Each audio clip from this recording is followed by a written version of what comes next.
The dust came in low, crawling sheets across the street, as if the earth itself had grown tired of holding still. By the time the rider appeared, the town had already withdrawn into its quiet corners. Doors half closed.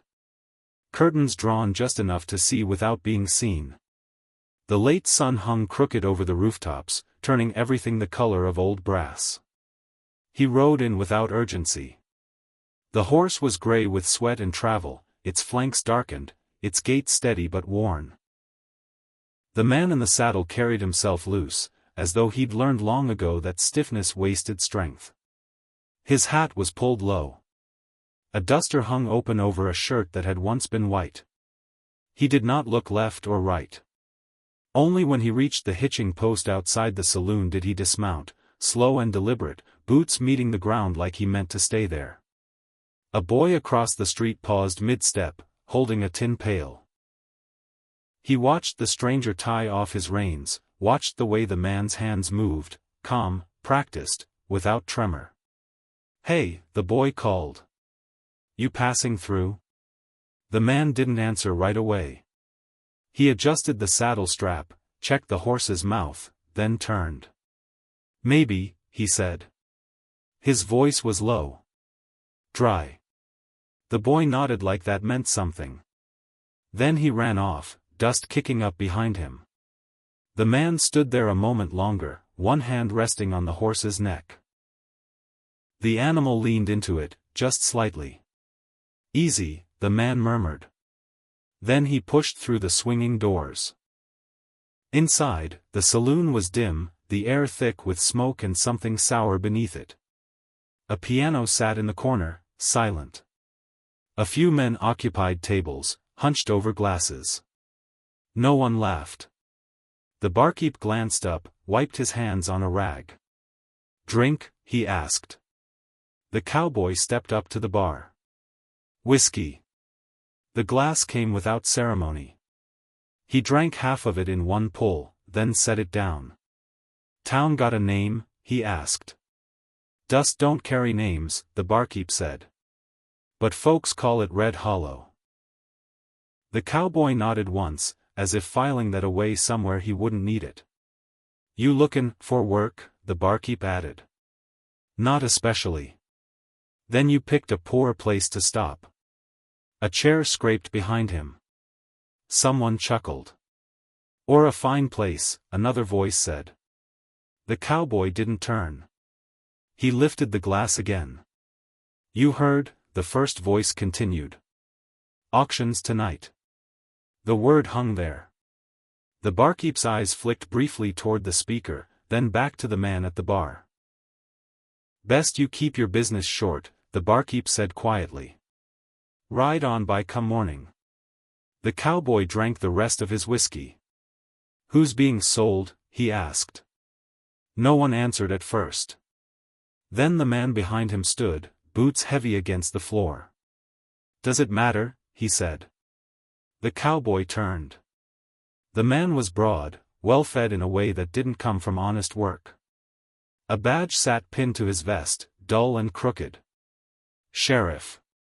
"Property's property," the sheriff went on. "Debts get settled. That's how things stay ordered." The cowboy studied him a long moment. His face gave nothing away. "Reckon that depends," he said. "On what?" "On who's doing the settling." The room tightened. A few men shifted, hands drifting near belts without quite touching. The sheriff smiled, thin and humorless. "You got a name, stranger?" The cowboy hesitated just enough to be noticed. "Eli," he said. "Eli what?" Eli picked up the empty glass, turned it once between his fingers, then set it back down. "Just Eli." The sheriff watched him, weighing something unseen. Then he gave a small nod. "Well, just Eli," he said. "You're welcome to watch tonight. Might learn how things are done proper." Eli said nothing. The sheriff turned and walked out, his men trailing after him. When the door swung shut, the room exhaled. The barkeep leaned closer. "Don't involve yourself," he said under his breath. You won't change it. Eli rested both hands on the bar. Who is she? He asked. The barkeep swallowed. Widow, he said. Husband owed money. Died before he could pay it back. Sheriff says debt passes on. Eli's jaw tightened, just once. Name? Anna. The auction was held in the open square, where the ground had been packed hard by years of hooves and boots and waiting. By dusk, the town had gathered. Lanterns hung from posts, casting long, trembling shadows.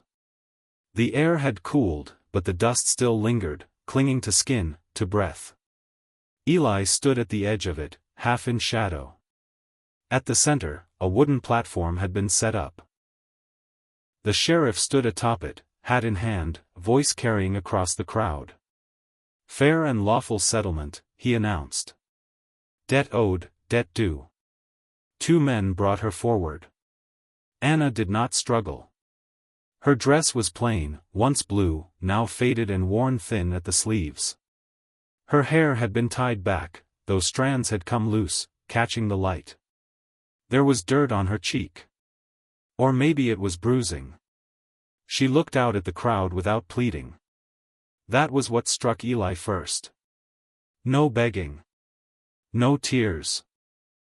Just a stillness that seemed to resist being moved. The sheriff placed a hand on her shoulder, possessive. Healthy, he said. Strong. No children to encumber. A murmur passed through the crowd. Start at 50, he called.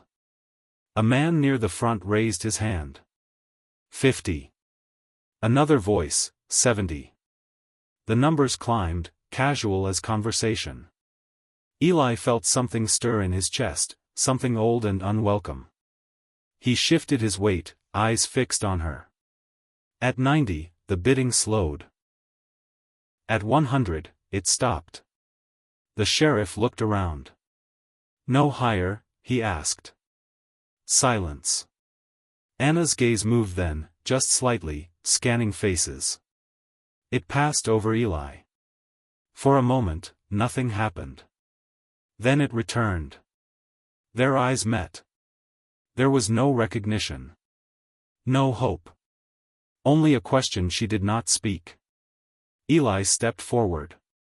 120, he said. The words seemed to land heavier than they should have. Heads turned. The sheriff's smile returned, sharper now. Well, he said. Seems we got interest. A pause. Any higher? No one answered. The sheriff nodded. Sold. The gavel struck wood. Anna did not react. They brought her down from the platform, led her toward Eli. Up close, she looked smaller. Not weak, just worn. He reached into his coat, counted out the money without haggling. The sheriff took it, weighing each bill with his thumb. Pleasure doing business, the sheriff said. Eli didn't respond. The rope was placed in his hand. He stared at it a moment. Then he let it fall. Walk, he said quietly. Anna hesitated, then stepped forward. They moved through the crowd together, not touching. No one spoke. He took her to the edge of town, where his horse waited. The sky had deepened into a wide, indifferent dark. She stopped a few paces away. That's far enough, she said. Her voice was steady.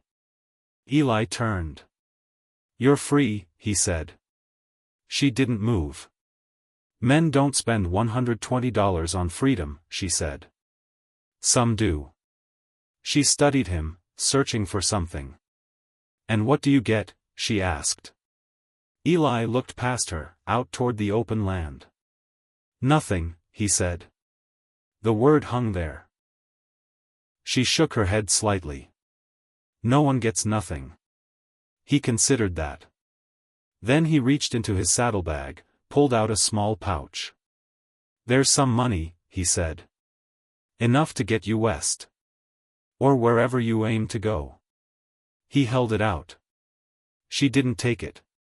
Why? She asked. The question came softer now. Eli's hand remained extended. For someone, he said after a moment. I didn't help when I should have. A flicker crossed her face. Your wife? He shook his head. My sister. The silence that followed was different. He lowered his hand, set the pouch on a nearby post. You don't owe me anything, he said.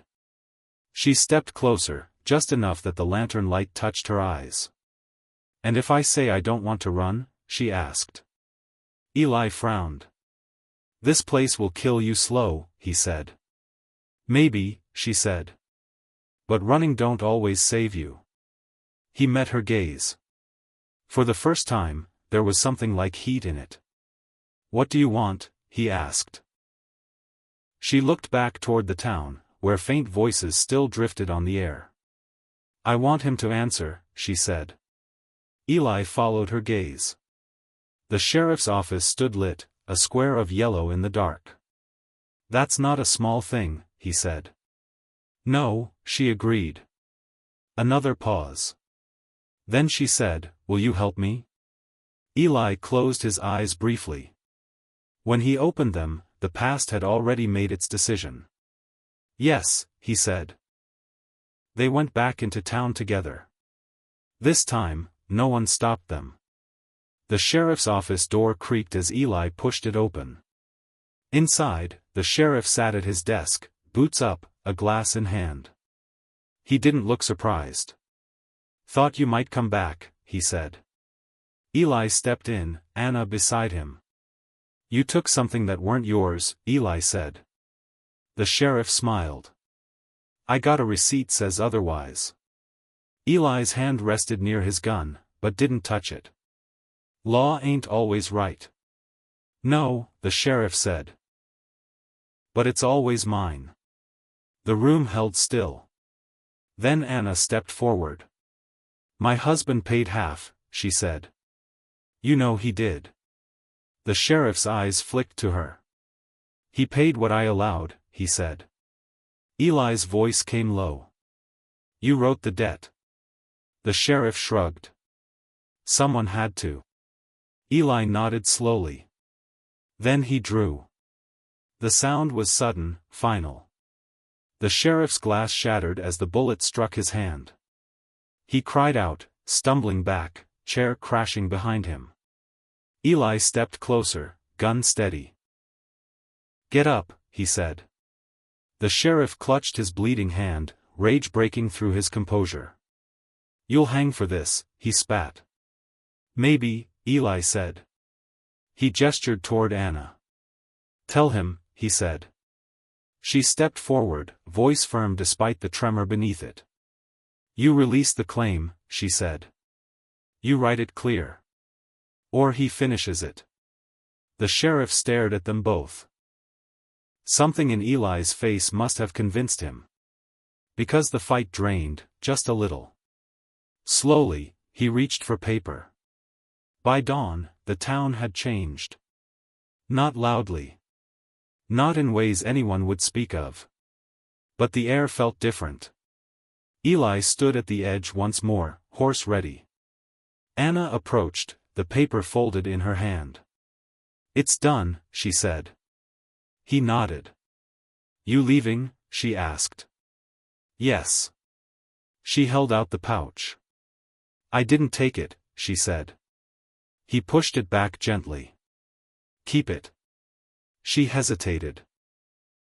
Where will you go? Eli looked out at the horizon. West, I reckon. A faint smile touched her lips. There's a lot of west. He almost smiled back. Enough. She stepped back. Thank you, she said. Eli shook his head. Don't, he said. Then he mounted, turned the horse. He didn't look back as he rode. But long after the town had faded, he could still feel the weight of her gaze, not as a burden, but as something quieter. Something like balance. The dust rose behind him, then settled. And the land, as always, kept its silence.